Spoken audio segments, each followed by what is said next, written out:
तो कैसे हैं प्यारे बच्चे, उम्मीद करते हैं आप लोग बहुत अच्छे से हैं और अपने पढ़ाई को भी बहुत अच्छे तरीके से कर रहे होंगे।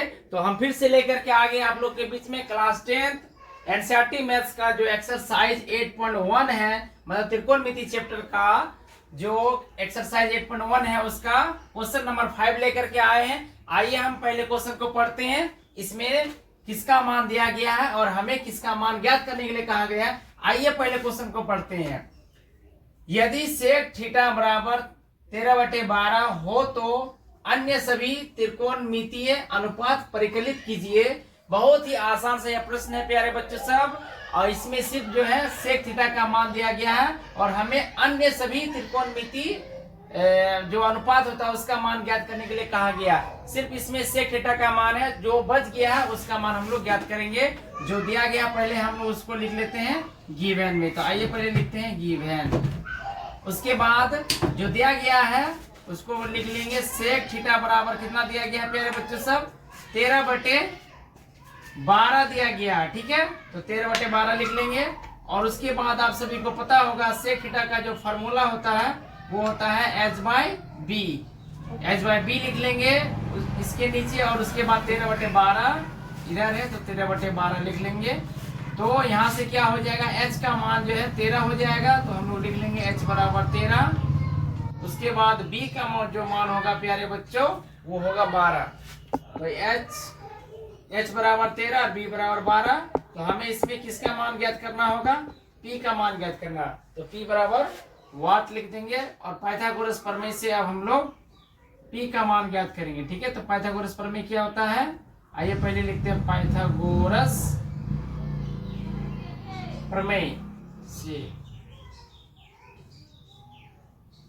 लिख लिया पाइथागोरस प्रमेय से। उसका जो प्रमेय होता है p बराबर जो फॉर्मूला होता है होता है √h² माइनस b²। ये फॉर्मूला आप लोग को याद होगा प्यारे बच्चों सब। तो यहाँ h का मान कितना दिया गया है, 13 दिया गया। ठीक है, तो 13 का हो जाएगा स्क्वायर, माइनस है तो माइनस, और b का मान दिया गया 12।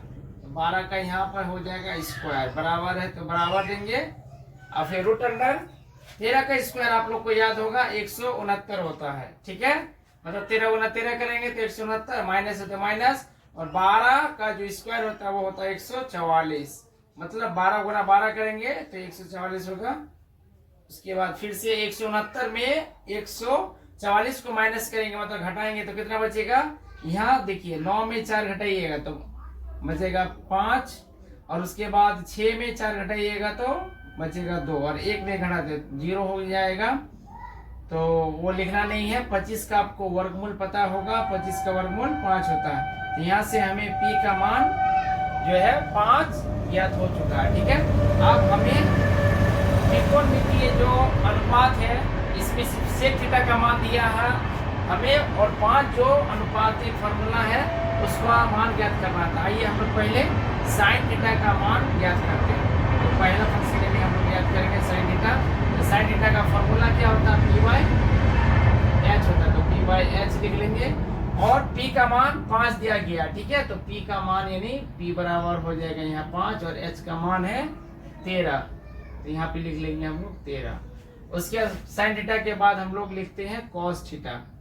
कॉस थीटा का फॉर्मूला होता है प्यारे बच्चों b/h बराबर, b का मान अगर देखिए तो यहाँ पे 12 दिया गया है तो हो जाएगा यहाँ 12, और नीचे में हो जाएगा h का मान 13। उसके बाद हम लोग टेन थीटा का मान ज्ञात करेंगे। टेन थीटा बराबर दिया गया है क्या, मतलब उसका फॉर्मूला जो होता है b/b होता है। ठीक है, तो p/b। कॉट थीटा का जो फॉर्मूला होता है प्यारे बच्चों सब वो होता है b/p। ठीक है, तो b/p। और अगर हम देखते हैं b का मान यहाँ पे 12 है तो 12 हो जाएगा ऊपर, और p का मान है 5, तो p का मान 5 हो जाएगा। उसके बाद साइन कॉस टेन कॉट हो चुका, अब हमें कॉसेक थीटा का मान निकालना है इसमें। तो कॉसेक थीटा बराबर लिख लेंगे, और कॉसेक थीटा का जो फॉर्मूला होता है वो होता है h/p। ठीक है, तो h/p लिख लेंगे। h का मान कितना है, 13 है, तो h का मान 13 ऊपर में लिख लेंगे, p का मान 5 है तो नीचे में लिख लेंगे 5। तो यही जो है हमें अन्य सभी त्रिकोणमितीय फलन जो बचा था, यानी 5 फलन, उसका मान ज्ञात हो चुका है। तो ये हो जाएगा इसका आंसर। उम्मीद करते हैं आप लोग यह प्रश्न समझ गए होंगे। बहुत आसान सा प्रश्न था। अगर वीडियो पसंद आया है तो वीडियो को लाइक करें और अपने दोस्तों में शेयर करें।